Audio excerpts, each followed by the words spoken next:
Are you downsizing? Maybe need more room because of additions to the family, or possibly seeking that dream home you've always wanted? Well, Tim Eisner at Royal LePage Atlantic is the guy for you. With a proven track record and multiple awards, Tim goes above and beyond to find out your needs and exactly what you're looking for.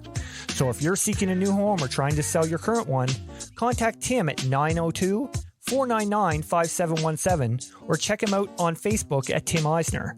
Again, that's 902-499-5717. Trust me, when all is said and done, we'll be saying Tim Eisner strikes again.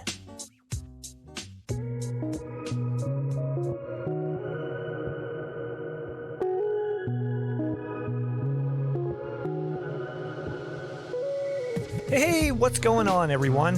Hope you all had an amazing weekend. Welcome to episode 69 of Outside the Chute. I'm your host, Randy Frame. This week's OTC Player of the Week comes to us from Stevensville, Maryland, as Allison Corbin takes home the weekly honors. Allison came out with the hot bat on the first day of the Elite Fall Showcase in Illinois this past Friday, as she went 5 for 7 with 3 home runs, as her and the Virginia Glory National Williamson CC team won their first 2 games of the tournament. Great job, Allison, and best of luck moving forward. On to this week's guest, and we sat down and chatted with Aussie Olympian and current University of Washington Husky pitcher, Gabbie Plain. Gabbie is only 23 years old and has already had enough awards and accolades many would be proud of for an entire career. She is a 3-time All Pac-12 First Team winner, 2-time First Team All-American, the 2021 Pac-12 Pitcher of the Year, and USA Softball Collegiate Player of the Year top 3 finalists, just to name a few. We're going to talk to Gabbie about getting her start in the game down in Australia, her time on the national scene down there, how she decided on joining the Huskies, and of course, competing at the recent Olympic Games in Tokyo. Gabbie was such a pleasure to chat with, and it was so awesome to get to talk one-on-one with not only this amazing talent, but person as well. So grab that drink, sit back, relax, cause here we go. I got the world in my palm, like camera action, it's on. I can't describe what I'm feeling, ain't never felt this freedom. I got the world in my palm, like camera action, it's on. Ain't never felt this freedom. Could you say that anything goes, anything goes, anything goes, anything goes, anything goes, anything goes. You want it only real deal hip hop.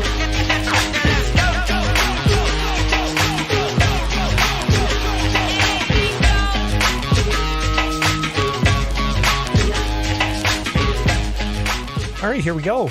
Gabbie, thanks so much for coming on the podcast. Thank you for having me. How are things going out in Seattle? Yeah, they're going great. It's fantastic being back with the girls. It's starting to get a little bit cloudy and rainy, which, makes it a little bit harder to get up in the mornings, but still loving the experience anyways. Isn't it always cloudy and rainy in Seattle? Majority of the time, yes. So what's been on the go since you got done in Tokyo? I had 2 weeks of quarantine back in Australia, and then I got to spend about a month back home with my family, which was really good. Home is always home, really. So anytime I get to spend with them is fantastic. And then, I came back here and started back up at school, started training, and that's pretty much been about it. Right on. So how are things looking for this season with the Huskies? Have you guys already played in the fall tournament, haven't you? Yes, we have played our first fall tournament. We have quite a few newbies and we've lost quite a lot of old ones, but even saying that, it's like the environment that we've already started creating is really good. So I'm actually quite excited to see what the season brings for us. That's awesome. Like, you're able to go back because of the pandemic year? Is that correct? Yes. I spent about 8 months back at home. Okay. So the 2020 season that got canceled, that's the reason that you can go back as a graduate student? Yes. Yeah. They gave everyone a year back of eligibility. And with how things were supposed to be spanning out for the 2020 year, I had actually pushed back my degree a little bit to make my load a little bit easier. So it actually ended up working out all right. I needed the extra year anyways. It's just a benefit that I get to end up playing it with it too. Yeah, I'm sure. I'm pretty sure Coach Tar loves that.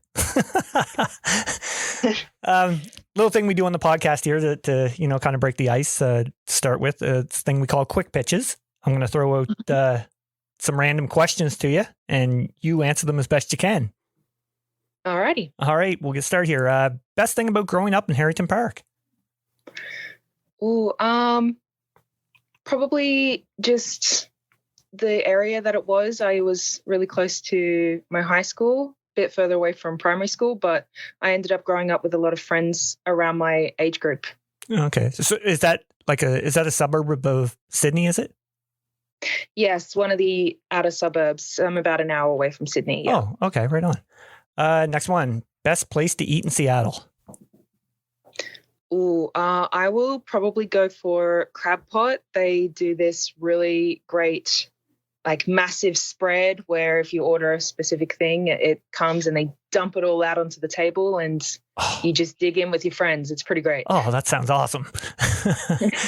If you're stuck on a deserted island, what's one thing you definitely need? Oh, that's a tough question.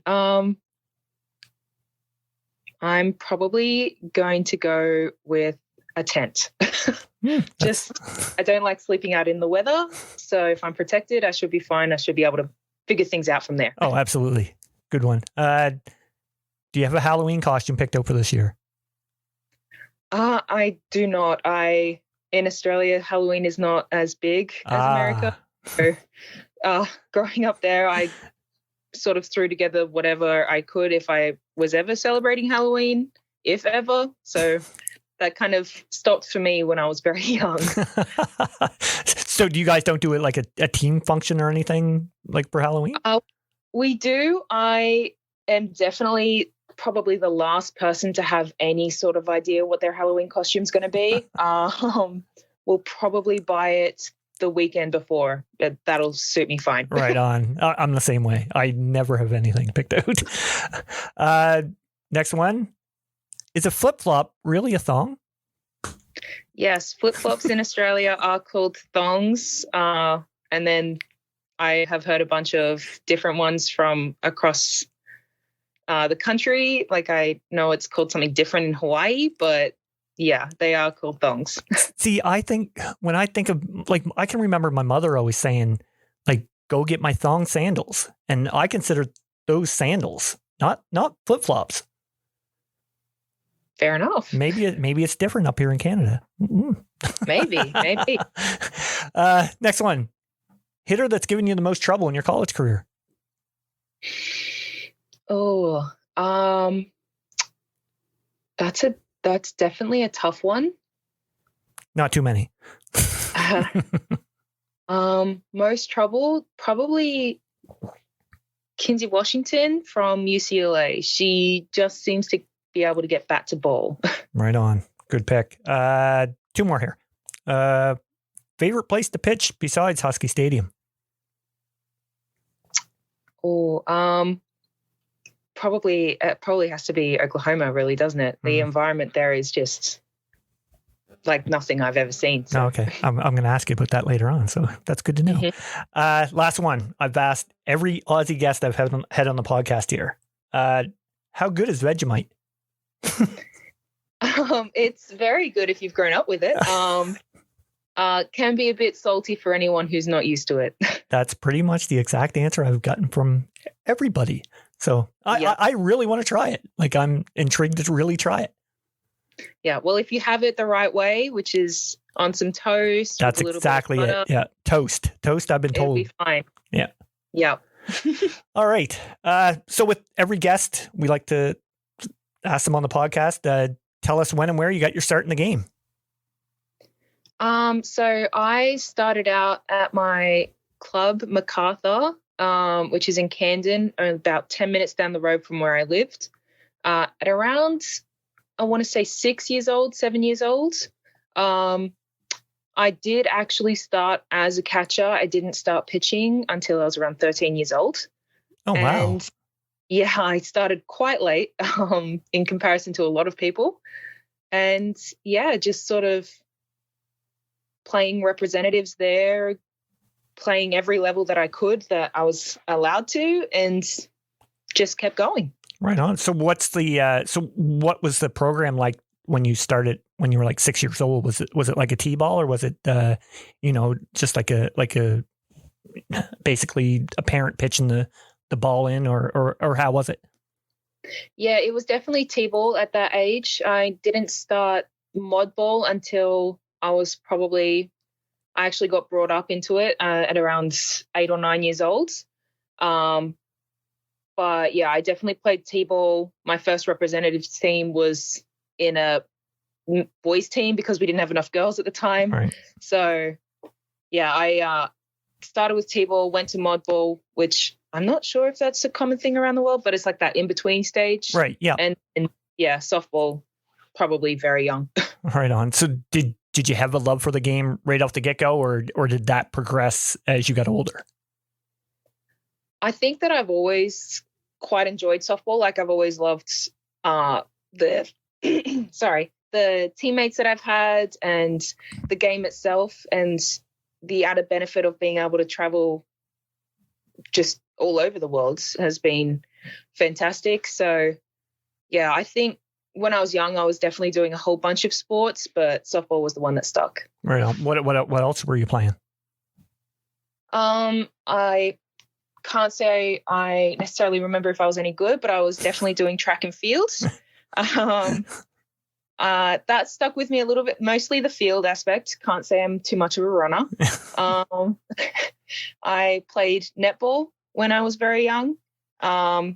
Stopped it around the time I started pitching.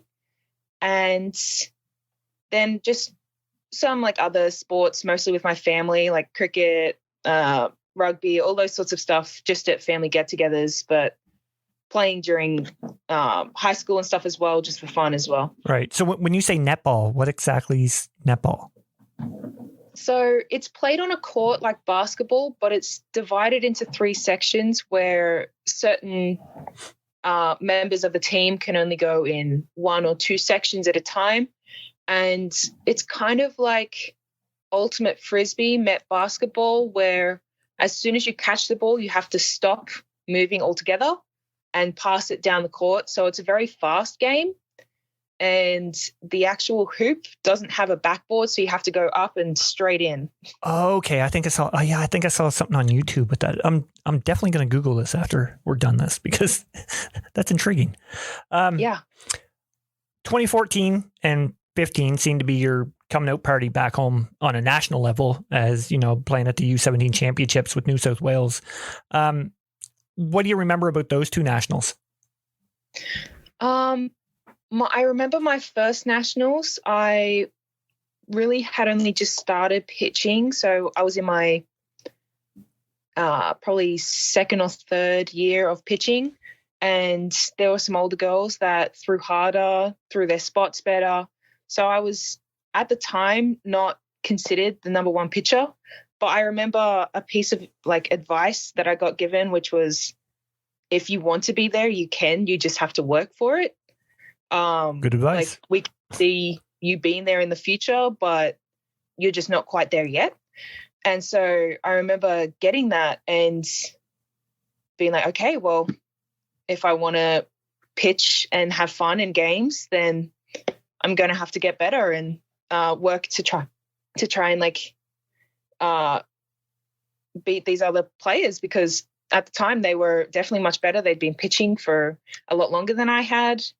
So yeah, I knew I needed to get stronger. And then the next year, a little bit older, a little bit wiser, ended up playing really well, I think. And yeah, I've just enjoyed all of the aspects of pitching ever since. I think the drive to have fun, but also compete at all levels has probably been there since I was very young. And yeah, just getting the opportunity to do that at all different levels and seeing the just strength of hitters at all those different levels has been a challenge that I've really enjoyed. Right on.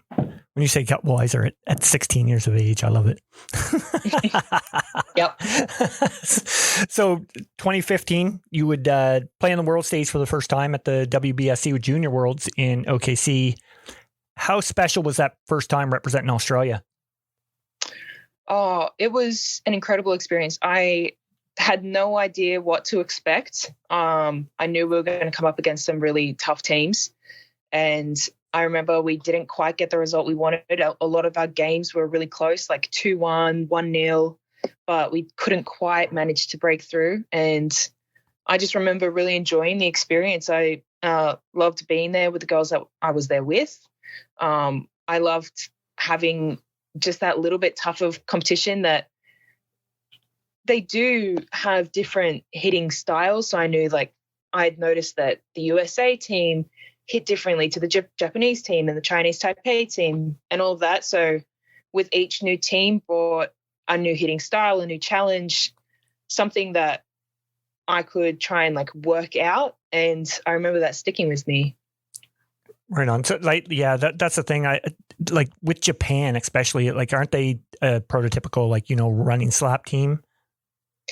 They can be. Yeah. I remember like they had periods of time where they would work on and almost practicing games, the different types of hitting that they wanted. So they would have a couple of innings where they would do the running and slapping, and then they would have a couple of innings where they would just hit away. And so they were really adept at being able to pretty much execute all aspects of the game.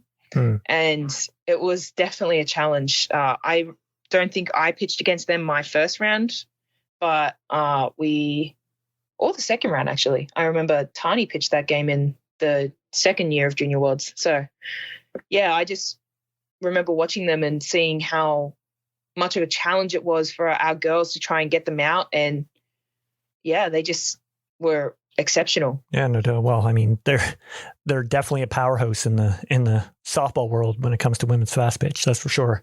Definitely. So was playing in the NCAA always on your radar for you growing up, or, you know, was that just something that came like one year?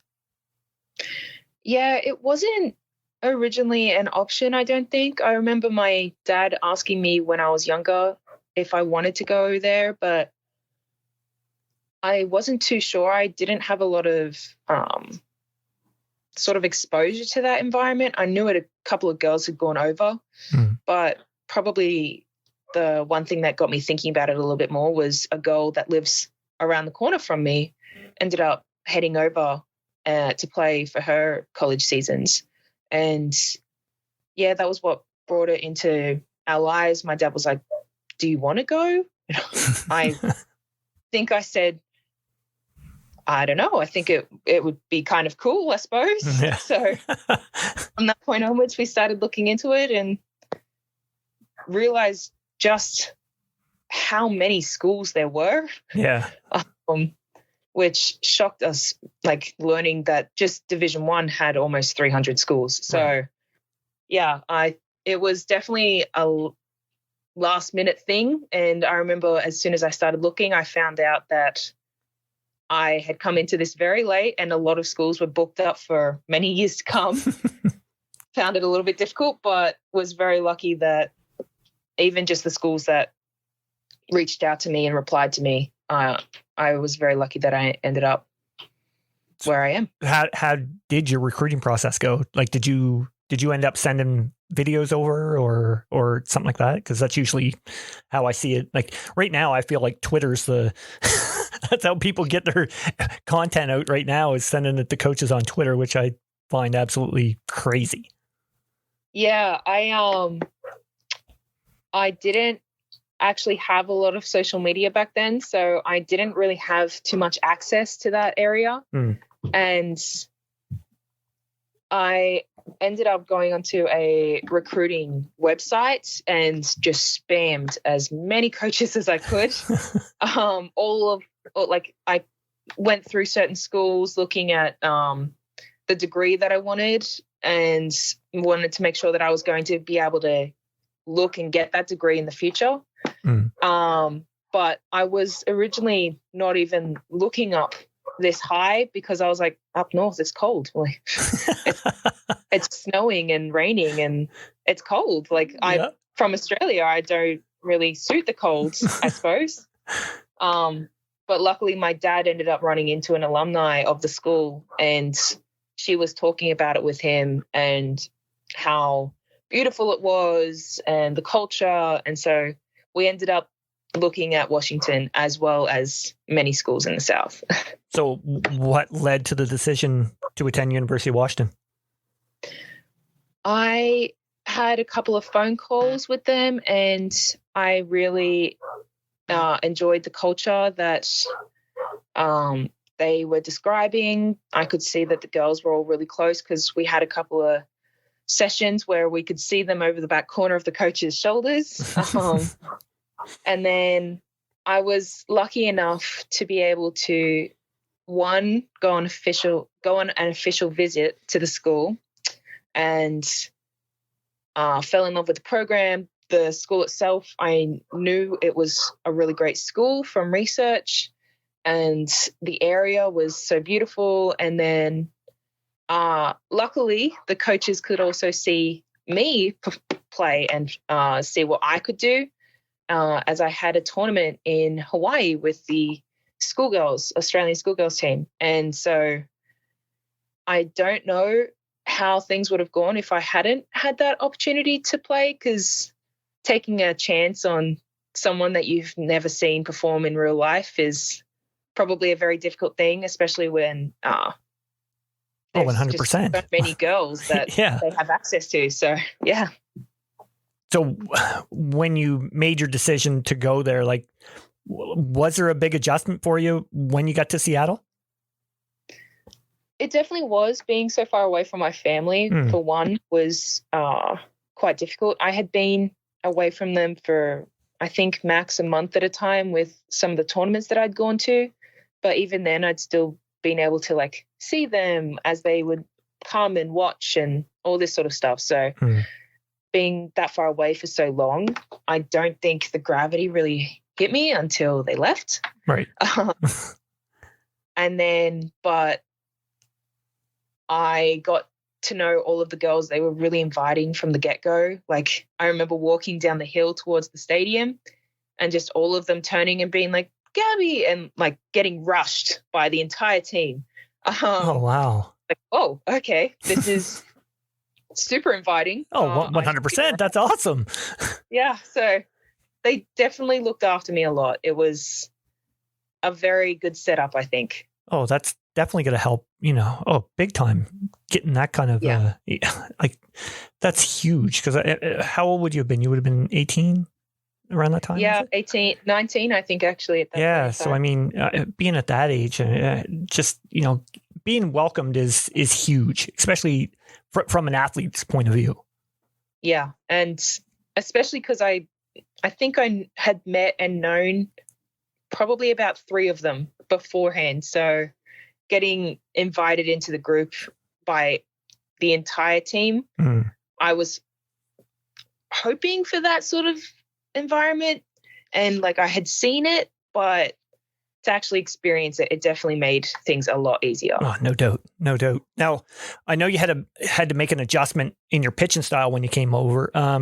How long did it take for you to get comfortable? To be honest, I don't think I ever got really comfortable dragging until like last year. Actually, you know what's funny? Because I said this too, because pitching back, I'm going back to 07, 08, around there. I was pitching here in Canada, and I pitched down in the States in the ISCs. And down the States, you could pitch with one foot on the rubber, but up here in Canada, we had to have 2. And I found that adjustment just like, whoa. Yeah, it was because my body just always naturally wanted to jump. I had based my original style off a boy, so their jumping was even more aggressive than mine. Right. And trying to keep my toe on the ground, I had started to, but then got to like the first major tournament and got called out of the game with 10 illegal pitches or something like that in 4 innings. I pitched over 100 pitches 4 innings. I was like, I definitely need to work on this. Yeah, I'm sure the coaching staff was too. They're like, oh, we got to do something here. Yeah. I was very close. I wasn't too far off the ground, but I was off the ground for long enough. Yeah, for sure. I mean, you must have got the hang of it because I mean, your freshman season, you put up amazing numbers for a freshman, and you guys had a fantastic season, making it all the way to the Women's College World Series finals. How awesome was it getting to experience that OKC atmosphere for the first time? Oh, it was incredible. We had pitched in stadiums where we had booked out stadiums and like a couple thousand people there, and then we got to OKC, and the first day the line to get in, even while we were starting our first game, was out the door, out the stadium. People were standing when there weren't enough seats. There were crowds everywhere, mostly wearing red. Yeah. Yep. And that was definitely something that I remember seeing at the beginning and then thinking, oh, yeah, our first game's against Oklahoma. That's right. So it was definitely, like, at that point in time, the experience of a lifetime, and just getting the opportunity to go to that environment, play at that level where all of the teams are exceptionally good. Like, there is no room for error because they will hit you out of the park for sure. It was crazy. And I just remember, like, looking at everything after the game was over, because for some reason I seem to block everything during the game. Well, that's a good thing, though. Yeah, it's for sure a good thing. I've heard that that's not like the most common thing. So I don't hear anything, I don't see anything, and then I looked up and I was like, wow, there has got to be around 10,000 people here. This is insane. Oh, that just reminded me. Have you seen the movie For the Love of the Game with Kevin Costner? I have not for a very long time. Oh, yeah. And he in the movie, he does clear the net mechanism where he like blocks out everything. That's what I just pictured with you. So, Yep. So safe to say that win against number 1 ranked Oregon Ducks at that World Series ranks up there for you as a career highlight. Oh, for sure. Watching Tyron pitch that game, and then us getting the win over them when we had been swept during the year. We were all just like, well, we've got to beat them. Like, it doesn't matter what they did. We've just got to win. That's the only thing that matters. We're both here. That means we're both good enough. And yeah, we ended up proving that. Yeah, I guess you did. So what do you feel was your biggest takeaway from that first season, that you've kept with you in your game to this day? Probably the biggest takeaway was actually after the first conference games against Oregon. I remember I had talked to an interviewer, and they asked me how it was to pitch 2 games in one conference like tournament. And I had said something along the lines of, I was glad I got the opportunity, but I didn't think I personally had been able to like do it. Like, I didn't know if I was good enough to be able to pitch 2 games in a row or in a 3-game series. Right. And Glass came up to me and he said, you should never say that. You're putting yourself down right from the get-go. All you've got to think is it's a new game. You've just got to go out there, do your thing, because if you do that, the rest will play out. We've got a field for a reason. We have other pitchers for a reason, but believe that you can do it, because we may well need you in the future to be able to do that. And then getting to almost the end of the conference season and Taryn Alvello being almost cut off from the rest of the season with a fractured rib. And they've gone, well, out you go. You're going to have to pitch 3 games against Oregon State. And then we're going to need you to be at your best, because that's what the team needs. And I remember going, okay, well, that's just what's going to have to happen. I didn't even think about what had happened before. I didn't even consider the possibility of if I was playing multiple teams once or playing the same team one or more times, who the teams were. I just think of that as a real turning point because it gave me the ability to see from our coach's perspective. They're like, Taryn pitched almost her entire sophomore and freshman years by herself. If she can do it, so can you. And yeah, just understanding that it didn't matter what type of pitcher I was, that I had my job was my job. The way that I pitched could lead to certain outs via the grounds, whatever, going through all of that and understanding there is really no limit to what any pitcher can do at college level. It was pretty much a game changer. Yeah, no, that's awesome advice. Fantastic advice. You talked about Taryn there. Tell us about the 1-2 punch that you and Taryn had. How much did she help in your development?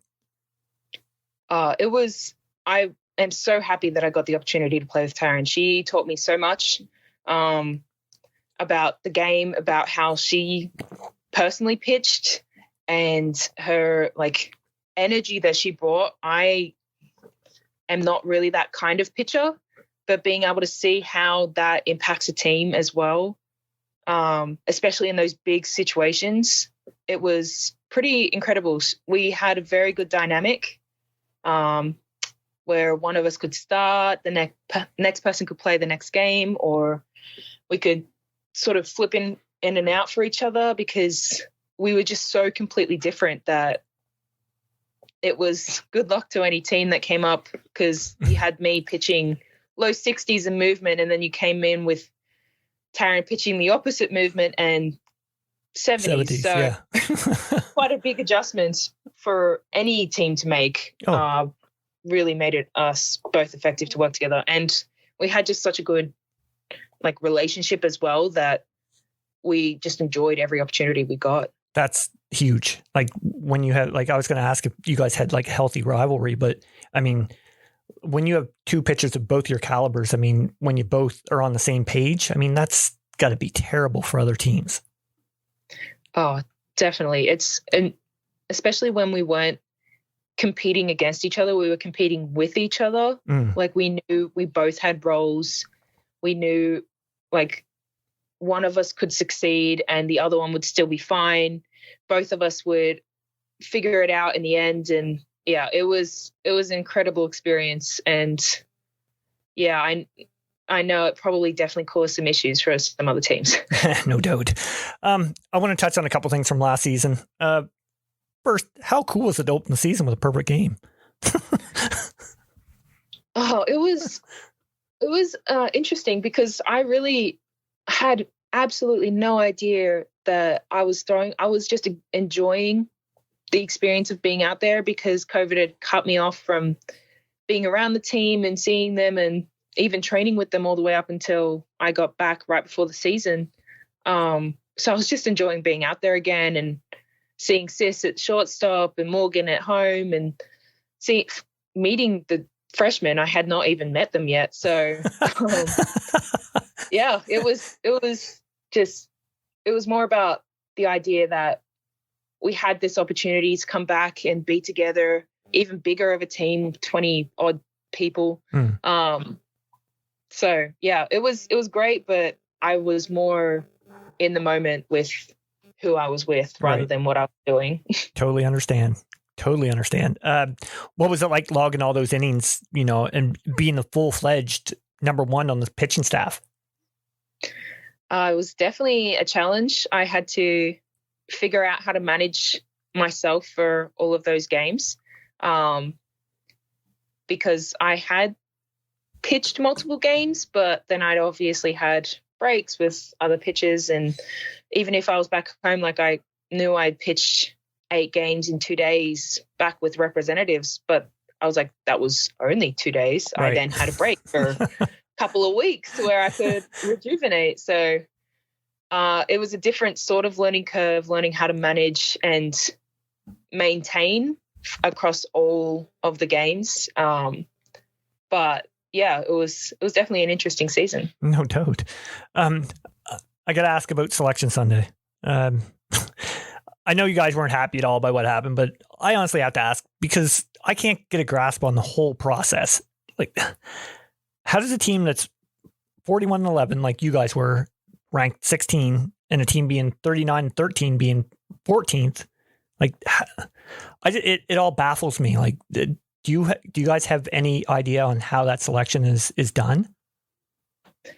I know that a lot of it is based on strength of schedule. So who you play, what you do against them when you do play them, all of that sort of stuff, which we had kind of hoped would be a little bit more up there with the 4-game series that we ended up playing to make up for our lack of strength of schedule. But right.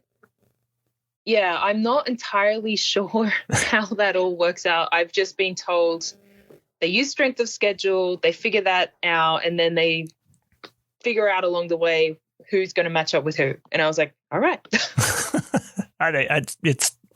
It's all gibberish to me. I mean, I watched it last year and I was like, what? I was like, how is Washington in the 16th seed and then has to face OU? Like, it just didn't make any sense to me at all.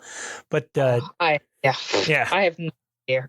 So, anyways, speaking of, I know it wasn't the outcome you were looking at, like, for that Super Regionals, but it had to be special to play that first NCAA softball game on a nationally televised audience. Oh, it was an incredible experience. Like, just knowing that softball was getting that sort of broadcast was just honestly baffling. Like, I knew softball was very popular in the States, much more popular than it is back in Australia. It's not one of the main sports in Australia for women. Or men, I suppose. We have both. So we had never really had that sort of level of widespread ability back in Australia. And then coming to college, even just the level that they had was shocking to me. And then to get that extra boost was, I thought I didn't realize that we could get any more, to be honest. Yeah, I mean, I think after the numbers that came in, from your guys' game and of course the Women's College World Series, it wouldn't shock me at all that they're going to have, they should have a weekly game as far as I'm concerned, like where they put on, they pick a game for the week, have it, because I guarantee you the numbers would be there. Yeah, I can definitely see some big competitions for the entirety of the season all across the states. So, yeah, it would definitely be a really great opportunity. Hopefully it comes, but we'll see, I suppose. Absolutely. On to the Aussie national team here for a bit. How honored were you to get named to the team back in 2016? I mean, you were the big old age of 17 and make your debut at the Japan Cup. It was just, I think I didn't see it coming. Like, I was this young one that I had played in a couple of juniors and played New South Wales, but the girls that were there had been playing at an international level for years. They played in Japan, they played in college, they played in Italy. I personally had never really come up against them. I hadn't had that opportunity to. So getting to meet all of them and see how professional they were, the environment that even just the Japan Cup offered, it was a really great experience for someone my age. No doubt. And to think about it, I mean, you've been pitching for 3 years at this point? 2017, I pitched it. Maybe 4 years? 5 years, something like that. Yeah. Either way, that's incredible. Yeah, it was insane for sure. So let's go way back to 2019, because actually it was 2 years ago, but from all the girls that I've talked to on the podcast here that have been to the Olympics and qualified, 2019 feels like a lifetime ago right now. Same for you? It really does. So much happened that it feels 10 years ago. Yeah, no doubt. So you guys defeat China, qualify, punch your ticket to Tokyo. How amazing was that feeling? Just everyone rushing onto the field for that last game and realizing that we had the opportunity to go to the Olympics when we had beaten teams that we had lost to before, won against before. So it really was going to be a tough competition just to even get there. Just surreal experience. Everyone was crying. Parents in the stands were crying. It was, just something you'll never forget. Goosebumps for sure. Yeah. So when they got postponed, obviously tough moment for you. Yeah, definitely a tough moment. Just not knowing what was going to happen, if we were going to get that opportunity again, because we didn't know what the future would hold, if we were going to go all the way back to a different selection process. All of these things ran through everyone's minds. And I think for a lot of people, it was devastating, but I'm just glad that we all did eventually get the opportunity to come back. Yep, no doubt. After all the quarantines, tests, travel, like you said, you finally get to Tokyo. How surreal was it when you arrived for the Olympic Games? I don't think it really had kicked in until we actually got there. I have always been someone that I've never really felt too excited or too nervous or whatever until I get to the situation and then realize I'm actually there. So even just getting named in the team after being in Japan for a month doing pre-camps, like it felt like it was there, but it still felt very far away. And then all of a sudden we were there and we were seeing people that we'd seen on TV and who we considered famous. And we were seeing the other teams, seeing the Olympic Village, the different stadiums we were going to be playing at, and it all came rushing in, and it was like, whoa, we're actually here. We made it. I don't think I can quite describe the feeling that it brought. No doubt. You mentioned you don't realize you're nervous until it's there. I was going to ask, were you nervous at all playing on that stage? I don't think I was too nervous. I had gone into it with just the thought of enjoy it and take it all in. Like there's no reason to be nervous now. Like we've made it. We're here. There's 6 teams. All of us have punched our ticket here for a reason. So I went out there just going, enjoy it. You'll never get an experience like it potentially. Have as much fun as you can. Enjoy being around the girls and just go for it. Was it weird playing with no fans?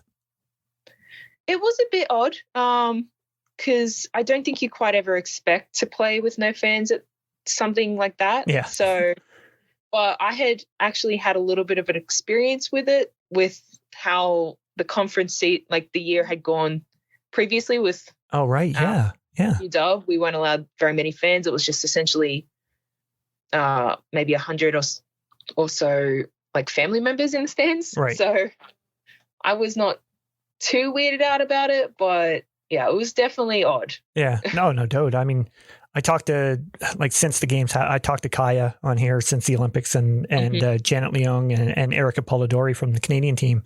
And I said to them, I said, watching it on TV, I found the coolest thing was being able to hear you guys talk.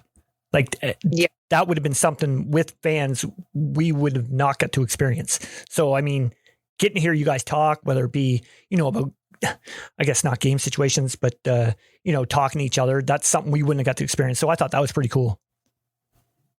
Yeah, it was. I did hear about that. I didn't realize that there were microphones quite so close. Yeah. So probably the thing that no one ended up swearing too much. Yeah, it was very, very quiet. They had little bits of background noises, but right. yeah, very quiet. Yeah, I think Kaya said that was pretty weird with the background noise. Yeah, it was kind of like whispers were happening around the stadium. It was a bit odd. Imagine, geez. So moving forward, I said on 2028 in LA.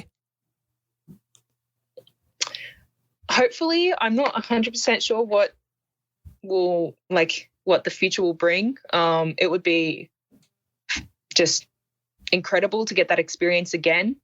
I'm sure it's going to be back. I'm US hosting, it's going to be back in the games. Yes, but the problem is we have to win and beat people there again. Good point. Everyone is just so competitive. Like, unless Japan wins the World Championships beforehand, we have to compete against them. We have to compete against China, Chinese Taipei, all of these teams all over again. And like, we'll have to be at our A game just to compete with them on all of those scales. So yeah, hopefully we get the opportunity to, but there's a lot of work that needs to be put in before that point. Very good point. Never even thought of that. Little thing I like to end the podcast with. It's called Player Association. I'm going to throw out some names to you, and you can say as much or as little about them as you want. Okay. All right. I'm going to start off with Sis Bates. Energetic, fun, great teammate, just all good things. Amazing player. Yes. Yeah. Incredible. Next is, I touched on here, past guest, Kaya Parnaby.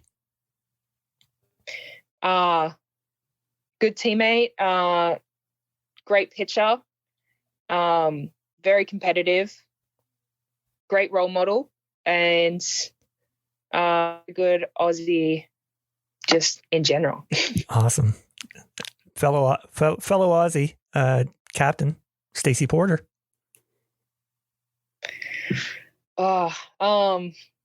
Incredible player, person, teammate, very professional, a lot of wisdom and knowledge and experience that she brings with her everywhere she goes. No. I had Stacey on the podcast, and after talking to her, I was like, I would love to sit down and have a beer with Stacey, and just talk ball, because I feel like the conversation would be going on for hours. Oh, she would have so many stories to tell. It would be incredible. Yeah, no doubt. Next, alumni of Washington, Danielle Laurie. Also very professional, very strong, very great pitcher, knows exactly what she wants and goes for it. And yeah, just a really great person to learn from. Obviously, you met Dan, have you? Yes. Yeah. Yes. So what coming into Washington, was it like looking at all the records that she had, were you like, wow, that's pretty crazy? Yeah, just getting here, I knew that the team had been good and great for a long period of time, but just realizing how much effort and work she had to put into, as with all of the girls through all of the years, definitely left an idea and a goal to strive for with all the teams that I've been a part of. Right on. Two more. One, part of our game here on the men's side. You know him pretty well, I think. Cheese, Andrew Kirkpatrick. Great person, great coach. He's very funny, knows a lot about what he's doing. So very knowledgeable, and definitely a lot of fun to be around. Have you seen him pitch like in a game before? Only a couple of times. We had the opportunity to hit against him, pitching to us, not as fast, obviously, as he normally does. But we got to warm up to hit against him in quite a few of our games. So that was a great experience, just seeing like just how the ball moves from a person at that standard as well it was pretty cool. Yeah, no doubt. And last but not least, Coach Heather Tarr. Really good role model, great coach, always looking out for her teammates and team members and other coaches, just wants what's best for the people around her, and a lot of knowledge. Awesome. What a great way to end it. Gabbie, this has been awesome. Thanks so much for coming on. I've been wanting to chat with you since I actually started the podcast, so for you to come on, this has been an absolute treat. Thank you so much for having me. Best of luck this season with the Huskies. I'll be cheering for you guys from up here in Canada. Take care. See you later.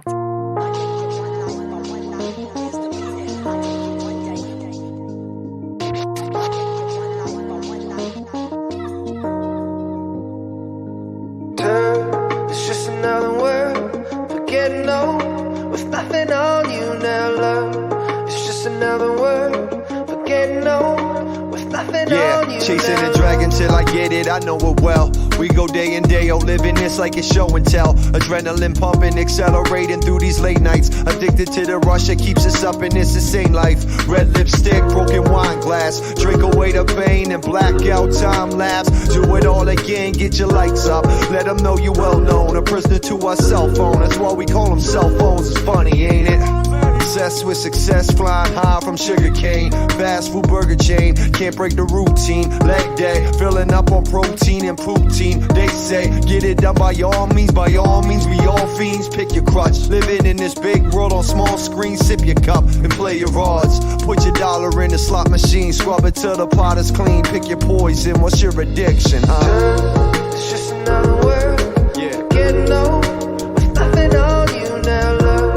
It's just another word for getting old with nothing on you. I'm addicted to the drama, addicted to the fame. I'm addicted to the process, addicted to the games. I'm addicted to the drugs, addicted to the love. They say, pick your poison, right? Pick your poison. You never catch a dragon, that's what they say. Sharp and mall surfer, spending every...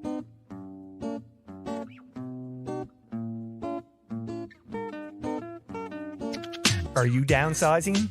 Maybe need more room because of additions to the family, or possibly seeking that dream home you've always wanted? Well, Tim Eisner at Royal LePage Atlantic is the guy for you.